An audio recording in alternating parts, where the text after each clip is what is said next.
Você sabe quais as indicações ou as contraindicações para se fazer um implante dentário?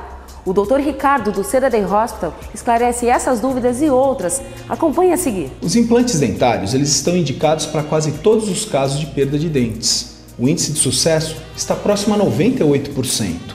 As contraindicações, elas abrangem principalmente aqueles casos onde nós não temos osso com qualidade e quantidade suficiente para receber um implante.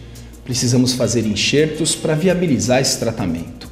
O paciente que vai receber um implante, ele precisa fazer um exame clínico, exame de sangue, tomografias, radiografias para diminuir ainda mais qualquer possibilidade de insucesso. Os fatores que interferem nesse sucesso nós podemos citar a osteoporose, a diabetes e o tabagismo.